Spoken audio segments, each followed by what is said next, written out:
చైనాలో నౌల్ తుఫాను బీభత్సం సృష్టిస్తోంది. గ్వాంగ్డాంగ్ ప్రావిన్స్ లో తుఫాను తీరం దాటింది. దీని ప్రభావంతో దక్షిణ చైనాలో ఈదురుగాలులతో కూడిన వర్షాలు కురుస్తున్నాయి. తుఫాను ముప్పును ముందుగానే పసిగట్టిన చైనా వాతావరణ శాఖ రెడ్ అలర్ట్ జారీ చేసింది. తుఫాను ప్రభావం ఎక్కువగా ఉన్న ప్రాంతాల నుంచి వేలాది మందిని సురక్షిత ప్రాంతాలకు తరలించారు. తుఫాను కారణంగా చైనాతో పాటు హాంకాంగ్, మకావులో విమానాలు, రైళ్లు, ఫెర్రీల రాకపోకలకు తీవ్ర అంతరాయం ఏర్పడింది. దక్షిణ చైనాలోని గ్వాంగ్డాంగ్ ప్రావిన్స్ నౌలో తుఫాను తీరం దాటింది. ఈ ఏడాది చైనాను తాకిన 12వ తుఫాను ఇది. తుఫాను ప్రభావంతో దక్షిణ చైనాలోని పలు నగరాల్లో భీకర గాలులు, భారీ వర్షాలు కురిశాయి. కొన్ని చోట్ల చెట్లు నేలకొరిగాయి. ఫలితంగా విద్యుత్ సరఫరాకు అంతరాయం ఏర్పడింది. ప్రధాన రహదారులపై భారీ వృక్షాలు నేలకూలి ట్రాఫిక్ తీవ్ర అంతరాయం ఏర్పడింది.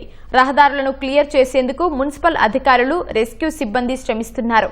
ముందస్తు జాగ్రత్తగా తుఫాను ప్రభావిత ప్రాంతాల్లోని వేలాది మంది ప్రజలను సురక్షిత ప్రాంతాలకు తరలించారు. సుమారు 300కు పైగా పునరావాస కేంద్రాలను ఏర్పాటు చేశారు.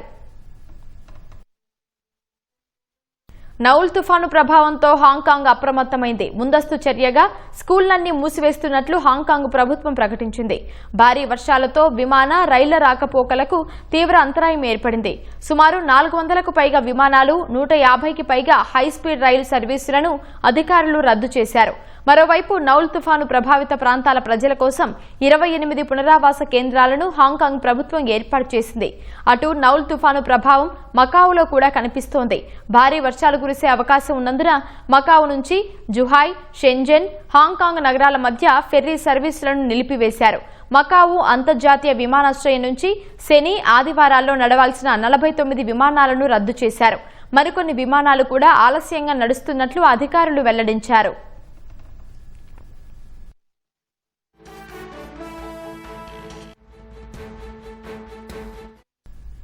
నౌల్ తుఫాను తీరాన్ని తాకిన తర్వాత ఉత్తర వాయువ్య దిశగా ప్రయాణించి క్రమంగా బలహీనపడుతుందని వాతావరణ శాఖ పేర్కొంది. ఈ తుఫాను కారణంగా తూర్పు తైవాన్లోని పలు ప్రాంతాల్లో భారీ వర్షాలు కురుస్తున్నాయని వెల్లడించింది. తీర ప్రాంత ప్రజలు అప్రమత్తంగా ఉండాలని, మత్స్యకారులు సముద్రంలో చేపల వేటకు వెళ్లొద్దని సూచించింది.